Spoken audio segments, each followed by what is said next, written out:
Welcome to my YouTube channel maths concept by Pappu. आज हम लोग इस वीडियो में बात करेंगे झारखंड बोर्ड परीक्षा 2026 के लिए क्लास 8 चैप्टर नंबर 17 गणित विषय है। जान के आपको हैरानी होगा कि चैप्टर नंबर 1 से लगातार 16 चैप्टर तक का वीडियो अपलोड कर दिया गया इसी चैनल पे। उसका प्लेलिस्ट बना दिया गया है, उसका लिंक इस वीडियो का डिस्क्रिप्शन में डाला हुआ रहेगा। आप एक एक चैप्टर करके वीडियो देख सकते हैं। कोई खास लंबा वीडियो नहीं है, उसमें 5 मिनट 7 मिनट 10 मिनट जैसा वो वीडियो हुआ था बनाया गया है। ठीक है, उसे आप देखें और समझे। देखिए, लास्ट चैप्टर का ही वीडियो है, देखिए ध्यान से समझिए। चैप्टर का नाम है निर्देशांक ज्यामिति। जो बड़ी रेखा है उसे बोलते हैं हम लोग एक्स अक्ष, और जो खड़ी रेखा है उसे हम लोग बोलते हैं वाई अक्ष। या जो क्षैतिज रेखा है, क्षैतिज रेखा या बड़ी रेखा, उसे हम लोग बोलते हैं एक्स अक्ष।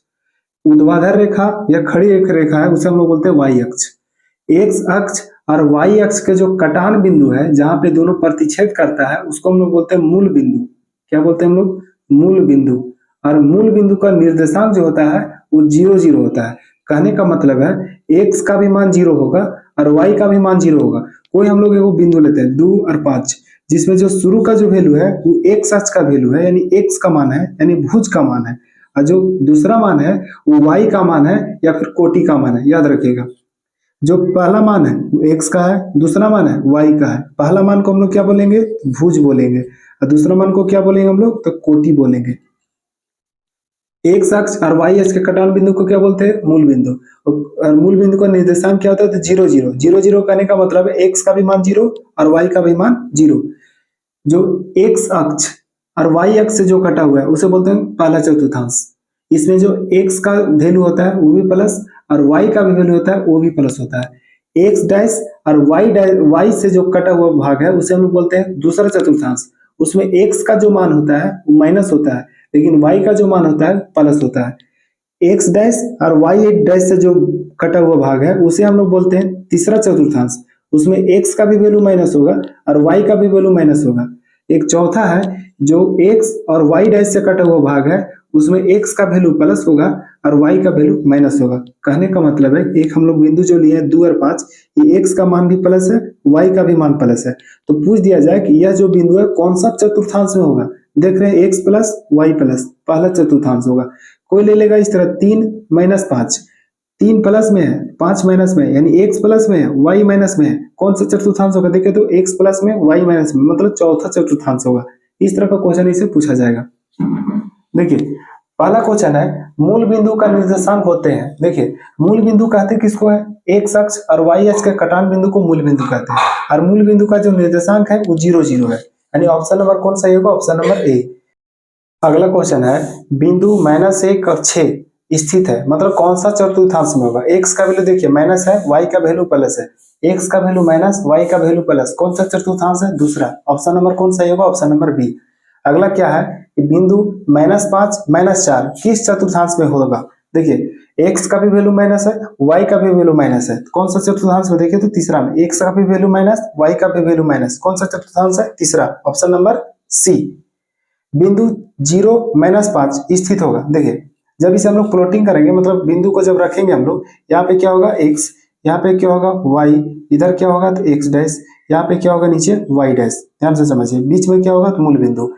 क्या बोला? एक्स का वैल्यू 0 और वाई का वैल्यू -5, यानी कि वाई का वैल्यू -5 नीचे होगा। मान लीजिए यहाँ 1 है, 2 है, 3 है, 4 है, 5 है। इस तरह करेंगे -1 -2 -3 -4 और -5, यहाँ पे होगा। यानी एक्स का वैल्यू 0 और वाई का वैल्यू -5। कौन सा बिंदु बोला था? 0 -5। क्या बोला है ऑप्शन? एक्स अक्ष पर है? नहीं, एक्स अक्ष पर कहाँ है? वाई अक्ष पर है। हाँ देखिए, वाई अक्ष पर है, कोई भी चतुर्थांश में नहीं है। जो कि अक्ष पर है तो कोई चतुर्थांश में नहीं है, ना पहला में है, ना दूसरा में, ना तीसरा में, ना चौथा में। गड़बड़ाइएगा नहीं। देखिए, यहाँ पे अक्ष पे है, जब भी एक्स का वैल्यू 0 रहे वाई अक्ष पर होगा, जब वाई का वैल्यू 0 रहे तो एक्स अक्ष पर होगा। यानी एक्स का वैल्यू 0 है तो कौन अक्ष पर होगा? वाई अक्ष पर। ऑप्शन नंबर कौन सा होगा? बी। अगला देखिए, बिंदु P कोई बिंदु है, उसका निर्देशांक है 5 और 4 का एक निर्देशांक हम लोग को बोला है, यानी एक निर्देशांक हम लोग क्या बोलते हैं? भुज। वाई निर्देशांक क्या बोलते हैं हम लोग? कोटि। तो एक निर्देशांक भुज बोलते हैं। कितना है? देखिए तो 5। ऑप्शन नंबर कौन सा होगा? सी। बिंदु डी, कोई बिंदु होगा डी, उसका निर्देशांक 5 - 4 दिया हुआ है, उसमें हम लोग को वाई यानी कोटि का मान पूछा है। तो देखिए तो कोटि का मान क्या है, दूसरा मान होता है कोटि या वाई का मान होता है, वाई निर्देशांक -4। ऑप्शन नंबर कौन सही होगा? अगला क्वेश्चन है, एक्स अक्ष से 3 इकाई की दूरी पर तथा वाई अक्ष से 6 इकाई की दूरी पर स्थित बिंदु का निर्देशांक हम लोग को पूछा है। हम लोग इसे बिंदु को रखेंगे, यहाँ पे एक्स अक्ष, यहाँ पे वाई, यहाँ पे एक्स डैश, यहाँ पे वाई डैश, यहाँ मूल बिंदु है 1 2 3 4 5 6 7। यहाँ लेंगे 1 2 3 4, इधर लेंगे -1 -2 -3 -4, यहाँ लेंगे -1 -2 -3 और -4, यहाँ पे एक्स डैश है। देखिए क्या बोला है, एक्स अक्ष से 3 इकाई लीजिए, ये वाला एक्स अक्ष है बड़ी रेखा, उससे 3 इकाई ऊपर जाएंगे तो कितना है, यहाँ पे 3।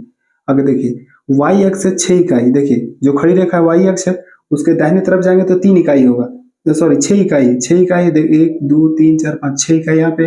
ये दोनों बिंदु को जब हम लोग मिलाएंगे तो यहाँ पे मिलेगा, और इसका जो निर्देशांक होगा, एक्स का वैल्यू होगा 6 और वाई का वैल्यू होगा 3। कौन सा ऑप्शन होगा? ऑप्शन नंबर होगा डी। अगला है, दिए गए ग्राफ में P का निर्देशांक होगा। देखिए बिंदु P यहाँ पे है, तो बिंदु P जब यहाँ पे है, यहाँ से हम लोग अगर ऊपर से लंब खींचेंगे एक्स अक्ष से और वाई अक्ष से, एक्स का वैल्यू कितना आया 4, वाई का वैल्यू कितना आया तो -3, यानी क्या होगा इसका आंसर 4 - 3। कौन सा होगा? 4 - 3, ऑप्शन नंबर सी।